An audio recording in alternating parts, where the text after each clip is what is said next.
Hello everyone and welcome to the legal saga. आज हम पढ़ने वाले हैं कॉन्स्टिट्यूशन ऑफ इंडिया में रिट्स के बारे में।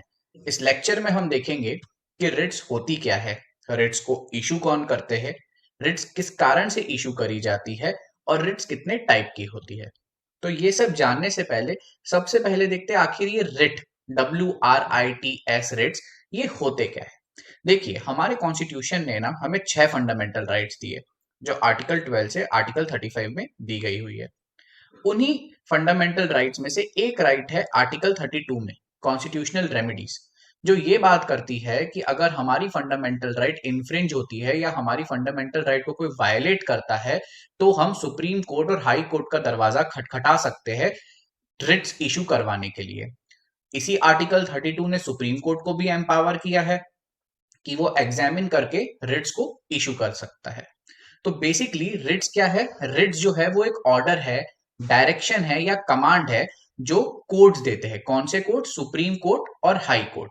ये देते हैं किनको? कभी लोअर कोर्ट्स को या कभी कोई गवर्नमेंट या ऑफिशियल्स या प्राइवेट इंडिविजुअल्स को, कि भैया ये हमारा आखिरी आदेश है, हमारा आखिरी ऑर्डर है, अब आपको ये काम करना है।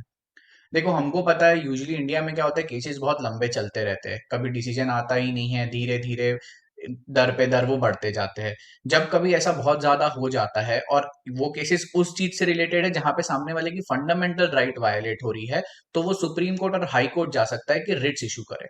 जब कोर्ट ने रिट इशू कर दी तो इसका मतलब ये हो गया कि अब ये मेरा आखिरी आदेश है, अब आपको ये काम करना ही करना है। अपन बोलते हैं ना यूजुअली बात करते समय कि यार मैं आखिरी बार बोल रहा हूँ, अब ये चीज कर दो।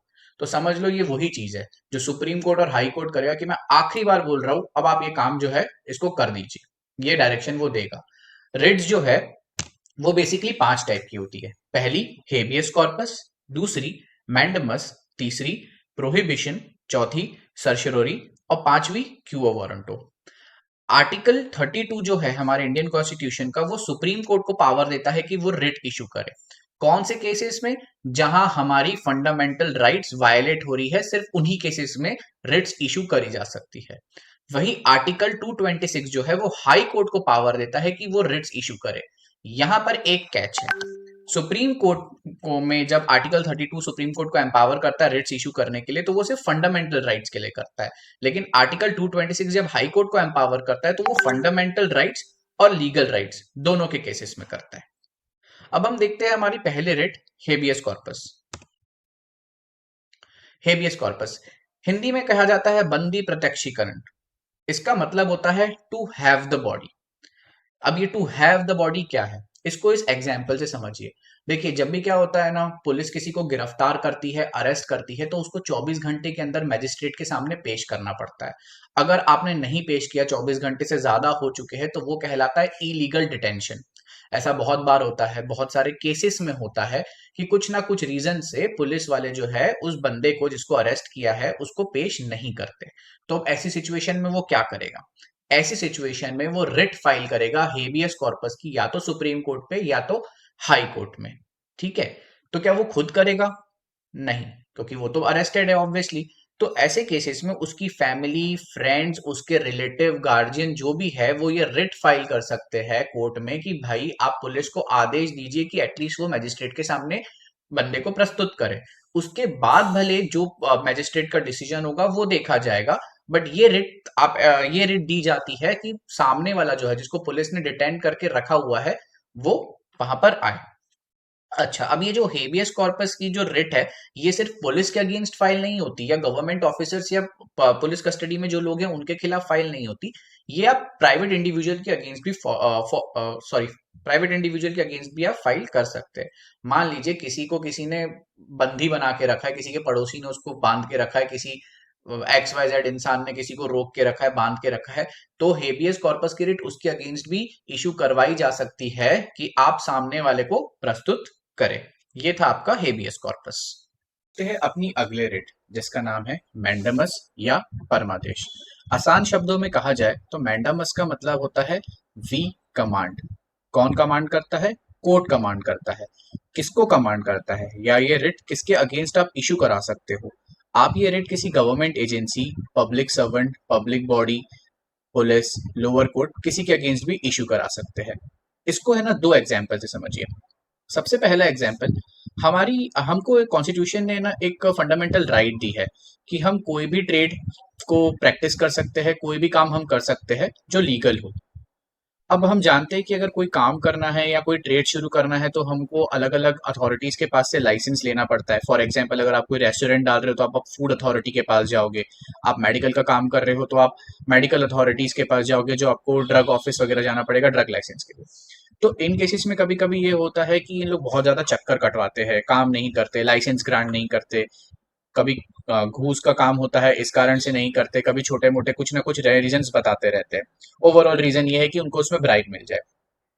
अगर ये चीज चलते जा रही है तो सामने वाले के पास राइट है कि वो है ना कोर्ट से रिट इशू करा सके। जब वो कोर्ट से रिट इशू कराएगा तो कोर्ट इन बॉडी को मैसेज भेजेगी कि हम आपको कमांड कर रहे हैं कि ये काम जल्दी से जल्दी करे और इस काम को खत्म करे।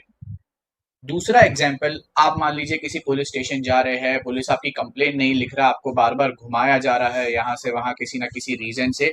तब भी कोर्ट मैंडमस का रिट इशू करा सकती है पुलिस वाले के अगेंस्ट, और ये कह सकती है कि हम आपको कमांड कर रहे हैं, वी कमांड यू कि आप ये काम जल्दी से जल्दी करें और तुरंत इसकी रिपोर्ट को सबमिट करें।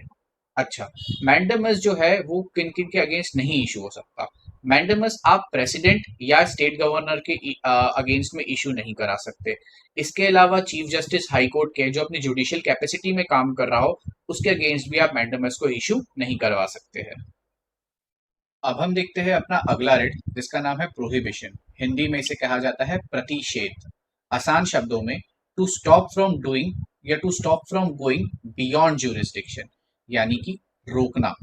प्रोहिबिशन कब पास किया जाता है? यूजुअली जब लोअर जुडिशरी जो रहते हैं, लोअर कोर्ट जो रहते हैं, उनके अगेंस्ट में अपर जुडिशरी यानी अपर कोर्ट्स प्रोहिबिशन के रिट फाइल करते हैं। क्या होता है कि हर कोर्ट की अपनी एक मर्यादा, अपनी एक ज्यूरिसडिक्शन रहती है। जैसे कि डिस्ट्रिक्ट कोर्ट्स हो गए, उनके पास उनका एक ज्यूरिसडिक्शन है कि वो सिर्फ इतने अमाउंट के ही केसेस हैंडल कर सकते हैं, या इस चीज से रिलेटेड ही केसेस हैंडल कर सकते हैं। इसके ऊपर जाएगा तो आपको हाई कोर्ट जाना है, उसके ऊपर है तो आपको सुप्रीम कोर्ट जाना है। रिट्स का ही एग्जाम्पल अगर ले लिया जाए तो रिट्स आप सिर्फ हाई कोर्ट और सुप्रीम कोर्ट में फाइल कर सकते हो, आप कोई लोअर कोर्ट या डिस्ट्रिक्ट कोर्ट में जाके फाइल नहीं कर सकते। तो जब कोई लोअर कोर्ट अपने ज्यूरिसडिक्शन से बाहर रह के कोई फैसला देता है या कोई काम करता है अपने अधिकार से बाहर निकल के, तब हायर कोर्ट एक रिट पास करता है, प्रोहिबिशन की रिट, ये बोलने के लिए कि भाई आप अभी यहीं के यहीं रुक जाइए, इसके आगे आपको काम नहीं करना है क्योंकि आप अपने ज्यूरिसडिक्शन के बाहर जा रहे हैं। इसको एक एग्जाम्पल से समझिए। एक मर्डर हुआ, वो मर्डर जिसने किया वो एक बच्चा था, 13 साल का बच्चा। अब ये केस चल रहा था लोअर कोर्ट में, लेकिन कायदे से ये केस चलना चाहिए भाई जुवेनाइल कोर्ट में, क्योंकि उसके वकील ने बोला कि ये तो छोटा बच्चा है 13 साल का। लेकिन जब तक कोर्ट में चल ही रहा था केस लोअर कोर्ट में, तभी उन्होंने एक रिट फाइल कर दी। रिट कहाँ फाइल कर दी? हायर कोर्ट में, यानी आपके हाई कोर्ट या सुप्रीम कोर्ट में, प्रोहिबिशन के लिए। तो वहां पे जब कोर्ट ने पाया कि हाँ ये तो सही है, ये बच्चा तो जुवेनाइल है, तो ये तो आर्टिकल 14 का वायलेशन हो गया, तो वो एक रिट इशू कर देगा कोर्ट, लोअर कोर्ट को। उस रिट का नाम रहेगा प्रोहिबिशन, कि आप अभी के अभी ये केस को यहाँ पे ट्रायल होने से रोकिए और इसको जुवेनाइल कोर्ट में ट्रांसफर करिए। तो ये है आपका रिट प्रोहिबिशन का।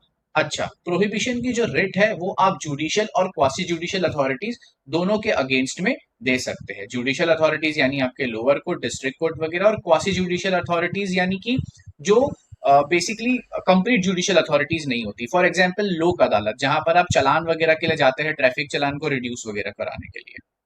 अब देखते हैं अपना अगला रिट, सर्शरी। सर्शरी का इजी वर्ड में अगर बोला जाए तो उसका मतलब होता है टू प्रोड्यूस द सर्टिफिकेट।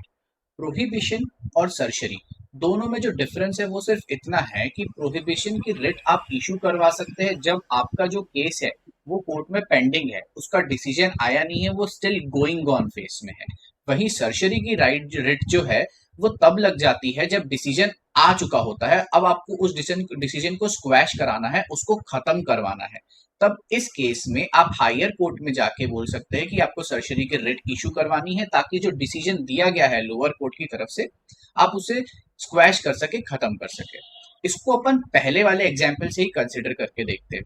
पहले अपन ने देखा था प्रोहिबिशन के टाइम पे कि एक जुवेनाइल है जैसी उसके लिए रिट इशू करी जाती है हाई कोर्ट पे, तो हाई कोर्ट या सुप्रीम कोर्ट जहां भी इशू करते हैं, वहां से कोर्ट का ऑर्डर आता है कि लोअर कोर्ट को कि नहीं भाई आप प्रोसीडिंग्स रोको, ये जुवेनाइल बोर्ड का मामला है, ये वहीं जाएगा।